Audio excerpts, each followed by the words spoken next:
Husband relation में थे। वो बेचारी बर्दाश्त नहीं कर पाई ये सदमा, हॉस्पिटल में है अब। मैं उसी की वजह से इस्तांबुल आया हूँ। अभी कैसी है वो? ठीक नहीं है उसकी कंडीशन। खुदा करे सब बेहतर हो जाए। वो अपने आखिरी दिन जी रही है। अच्छा, इसीलिए तुम अक्सर गायब रहते हो। जरूर तुम उससे मिलने जाते होगे। मेरी कोशिश है कि इस वक्त मैं जितना ज़्यादा टाइम उसे दे सकूं दूं।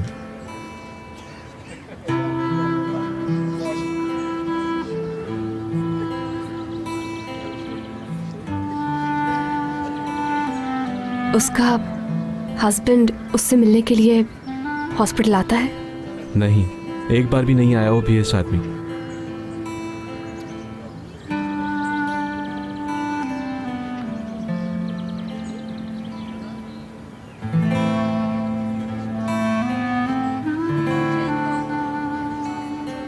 मुझे नहीं मालूम वो क्या कह रहा है आज, लेकिन उस पर इफेक्ट जरूर हो रहा है। वैसे एक बात तो तय है, हयात बहुत सिंपल लड़की है।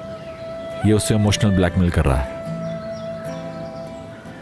ये लड़का मुझे बिल्कुल पसंद नहीं आया। तुम्हारा क्या ख्याल है टूर? यही असूल है लड़कियों की जिंदगी का। मैं तुम्हें बताती हूँ कि ऐसा क्यों होता है मुराद। हर लड़की को खामोश लड़के बहुत पसंद होते हैं, लेकिन लड़की जब उससे कोई रिश्ता रखना चाहती है तो उसकी फीलिंग्स का पूछती है। चलो मैं खुले अल्फाजों में बताती हूँ। जो लड़का अपनी खुलकर फीलिंग्स बता दे वही लड़का जीतता है।